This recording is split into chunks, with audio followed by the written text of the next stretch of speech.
सो अब हम स्टार्ट कर रहे हैं क्लास 6 की ज्योग्राफी का चैप्टर 1। ओके, सो आपकी बुक में ये 15 टू 10 पेजेस 10 टू 15 पेजेस में दे रखा है, पर सारी चीज़ें हमारे लिए इम्पोर्टेंट नहीं होती।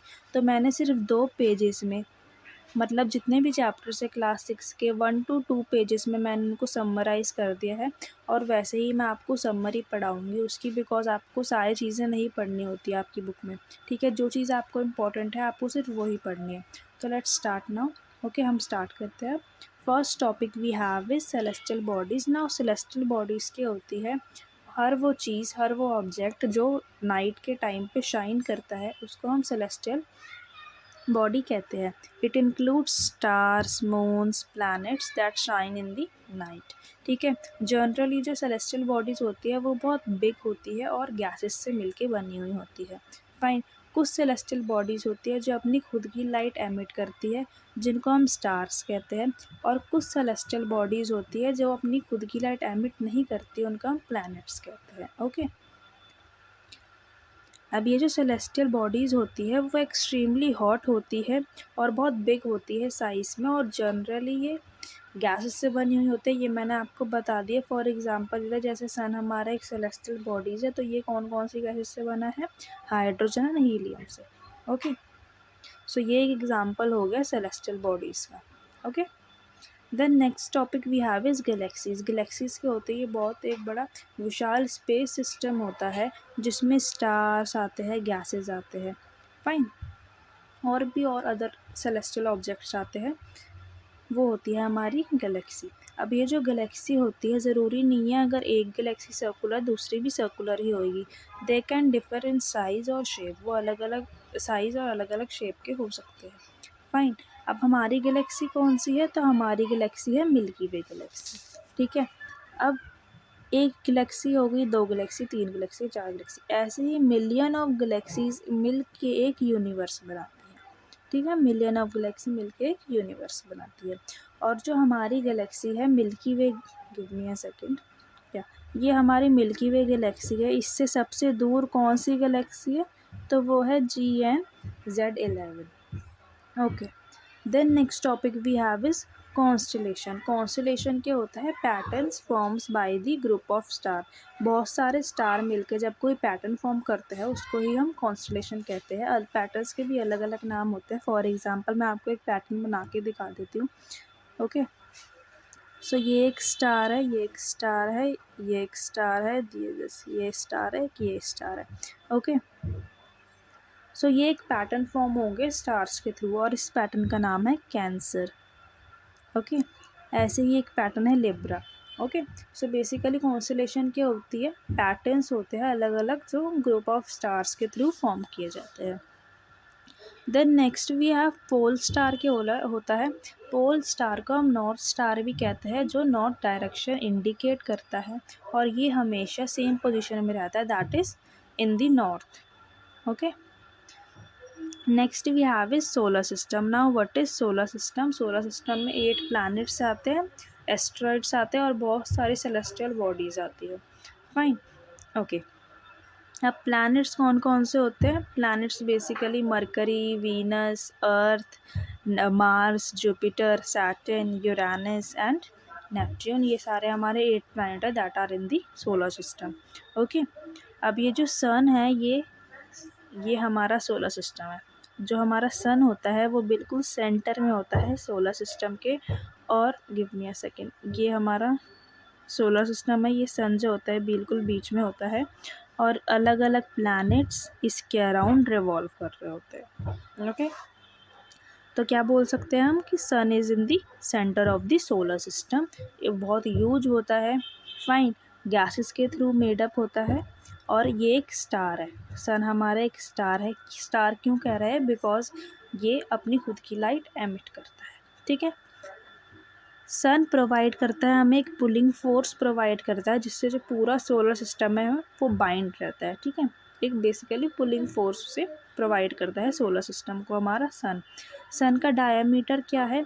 1.39 मिलियन किलोमीटर, या जिसको हम बोल सकते हैं 109 times of the Earth. Okay, Earth से सन का कितना डिस्टेंस है? 150 मिलियन किलोमीटर्स।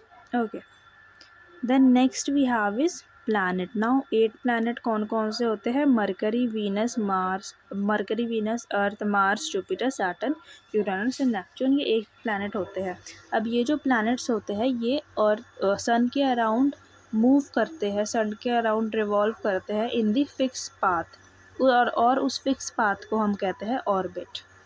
ठीक है, फिक्स पाथ पे मूव करते हैं। फॉर एग्ज़ाम्पल लेते हैं, ये हमारा सन है, ठीक है, और एक ये फिक्स पाथ है। तो ये जो फिक्स पाथ है ना, इसको ही हम क्या कहते हैं? ऑर्बिट कहते हैं। ओके, और मरकरी जो है नियरेस्ट प्लैनेट हमारे सन के कौन सा है? तो मरकरी, बिकॉज वो फर्स्ट प्लैनेट है तो वो नियरेस्ट प्लैनेट भी होएगा। Okay, then next we have, ये क्वेश्चन आपका एसएससी में भी आता है और यूपीएससी के बेस बनाने के लिए तो आपको 6 to 12 ज्योग्राफी पढ़नी ही होती है, तो ये दोनों चीज़ों के लिए यूज़फुल है। ठीक है, ये क्वेश्चन आपका एसएससी में भी आता है कि अर्थ की ट्विन किसे कहा गया है? तो अर्थ की ट्विन वीनस को कहा गया है। वीनस को क्यों कहा गया है? बिकॉज अर्थ और वीनस का जो साइज़ और शेप है वो बहुत सिमिलर है, फाइन, इसलिए उसको अर्थ की ट्विन कहा गया। Then we have is draft planet. क्या होता है? बेसिकली वो प्लैनेट जो उनको हम प्लैनेट की कैटेगरी में नहीं डाल सकते। क्यों नहीं डाल सकते? क्योंकि उनका साइज़ बहुत स्मॉल है, उनका कोई फिक्स ऑर्बिट नहीं है। ठीक है, ऐसे ही जो हमारा प्लूटो, उसका कोई फिक्स ऑर्बिट नहीं था जिसके ऊपर वो रिवॉल्व करे, उसको प्लैनेट की कैटेगरी में हम नहीं डाल सकते थे, वो एलिजिबल नहीं था, इसलिए उसको ड्राफ्ट प्लैनेट कंसिडर कर दिया गया। ठीक है, अब जो एक बेल्ट होती है, अब ये हो गए हमारा mercury, Venus, Earth, Mars, Jupiter, okay, Saturn और यूरेनस एंड नेपच्यून। इसके बियॉन्ड जाके ना एक ऐसे बेल्ट है और इस बेल्ट को हम कहते हैं क्यूपर बेल्ट। ठीक है, ये बिल्कुल आइस बेल्ट है बियॉन्ड द नेपच्यून। जो IAU मतलब इंडियन एस्ट्रोनॉमिकल यूनियन था, उसने कहा था जो सीयर्स है, आई डोंट नो कि मैं इसको सही प्रोनाउंस कर रही हूँ या नहीं, सीयर्स, फाइन, इसको बोला गया था ये लार्जेस्ट एस्ट्रॉयड है बिटवीन मार्स एंड जुपिटर। मतलब ये हो गया मार्स, ये हो गया जुपिटर, इनके बीच में बहुत सारे एस्ट्रॉयड्स हैं, जिनमें से सबसे लार्जेस्ट, सबसे बड़ा एस्ट्रॉयड्स कौन सा है? Ceres. Okay, then next we have Eris 2003। इसको 10th प्लैनेट भी हम बोल सकते हैं। ये लार्जेस्ट ड्राफ्ट प्लैनेट है। लार्जेस्ट मतलब इन साइज सबसे बड़ा प्लैनेट है, जो कि प्लैनेट में कैटेगराइज नहीं कर सकते, बट ड्राफ्ट प्लैनेट के अंदर जितने भी ड्राफ्ट प्लैनेट है उनके कंपैरिजन में सबसे लार्जेस्ट प्लैनेट है एरिस 2003। ओके, देन हमारा आ गया अर्थ। अर्थ क्या है? अर्थ थर्ड प्लैनेट है हमारे सोलर सिस्टम का, 5th लार्जेस्ट प्लैनेट है हमारे सोलर सिस्टम का। इसको हम ब्लू प्लैनेट भी कहते हैं बिकॉज 71% ऑफ अर्थ जो कवर है वो है वाटर से। ओके, वही चीज़ यहाँ पे लिखी हुई है, और 29% लैंड से कवर है। जो हमारे अर्थ की शेप है वो कैसी शेप है? जियोइड शेप है। ठीक है मैम, जियोइड शेप की होती है जो अर्थ की शेप है। अब अर्थ की शेप को हम कैटेगराइज नहीं कर सकते कि ये सर्कल है, स्फेयर है, तो जो अर्थ की शेप है उसको ही हम जियोइड शेप बोलते हैं। ठीक है, और ये लाइफ को सपोर्ट करती है। एस्ट्रॉयड्स के होते हैं बेसिकली, ये बहुत माइनर प्लैनेट्स होते हैं, मतलब इनको हम प्लैनेट्स कैटेगराइज नहीं कर सकते, पर ये ऐसे सेलेस्टियल बॉडीज़ होती है जो मतलब माइनर प्लैनेट्स की कैटेगरी में इंक्लूड होती है। माइनर प्लैनेट्स की category in the sense size में बहुत, मतलब साइज़ में प्लैनेट के अकॉर्डिंग कम है। ठीक है, अपने ऑफे कोई फिक्स ऑर्बिट नहीं है इनका, तो इनको, इन सेलेस्टियल बॉडीज़ को हम क्या बोल देते हैं? एस्ट्रॉयड बोल देते हैं। ठीक है, और लार्जेस्ट एस्ट्रॉयड जो होता है, सबसे बड़ा एस्ट्रॉयड, उसको हम कहते हैं प्लैनेटोनॉइड। ओके, अब नेक्स्ट आता है हमारा मीटरॉइड्स। मीटरॉइड्स क्या होता है? बेसिकली स्मॉल रॉक पार्टिकल्स होते हैं जो सन के अराउंड मूव करते हैं, उनको हम कहते हैं मीटरॉइड्स। जब वो पार्टिकल्स अर्थ सरफेस पे टूटते हैं, तो हम उन्हें कह देते हैं मीटराइट्स। ओके, मीटराइट्स। और जब वो स्काई में ही ब्रोक हो जाते, टूट जाते, तो हम उसे कहते हैं meteors. Then next topic we have is moon क्या है? नेचुरल सैटेलाइट है हमारे अर्थ की, जो अर्थ के अराउंड रिवॉल्व करती है। हमारे अर्थ से मून कितनी दूरी पे, कितने डिस्टेंस पे है? तो 3,84,400 किलोमीटर दूर है। जो हमारे मून की एक स्पिन वो कंप्लीट करता है 27 डेज़ में, अपनी एक स्पिन कंप्लीट करता है। अर्थ पे तो अर्थ लाइफ को सपोर्ट करता है और वो एक ओनली प्लैनेट है जो लाइफ को सपोर्ट करता है, जहाँ पे लाइफ एग्जिस्ट करती है, बट मून लाइफ को सपोर्ट नहीं करता। ठीक है। जो नील आर्मस्ट्रॉन्ग थे वो फर्स्ट पर्सन थे जिन्होंने मून पे लैंड हुए थे, जो मून पे गए थे वो फर्स्ट पर्सन कौन थे? Neil Armstrong. और राकेश शर्मा फर्स्ट इंडियन जो मून पे गए थे, ये इंपॉर्टेंट क्वेश्चन है। ओके, फर्स्ट इंडियन जो मून पे गए थे वो थे राकेश शर्मा। ओके, अब सैटेलाइट क्या होती है? सैटेलाइट वो होती है जो सन के अराउंड रिवॉल्व करती है। ओके, सन अर्थ या किसी भी सेलेस्टियल बॉडीज़ के अराउंड रिवॉल्व करती है, उसे हम सैटेलाइट कह देते हैं। सैटेलाइट भी दो टाइप्स की होती है, नेचुरल सैटेलाइट और मैन मेड, जिसको हम आर्टिफिशियल सैटेलाइट भी कह देते हैं।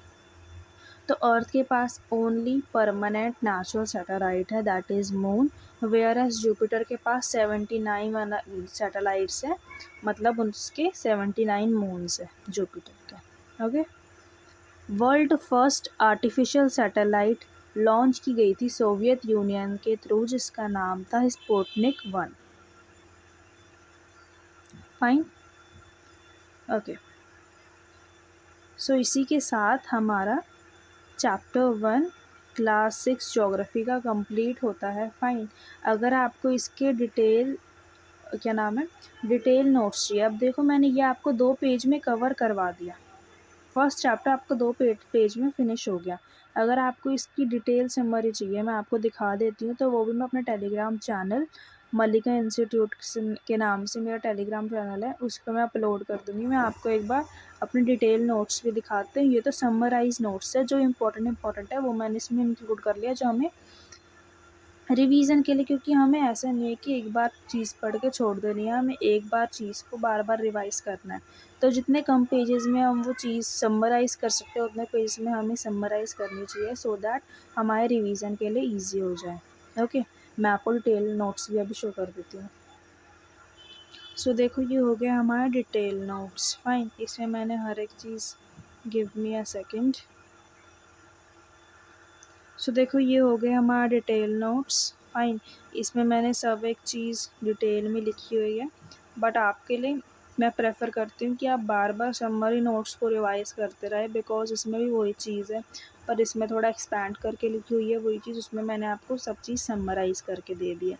ओके, मैं दोनों के PDF डिटेल के भी और समराइज नोट्स के भी PDF अपने टेलीग्राम चैनल पे प्रोवाइड कर दूँगी।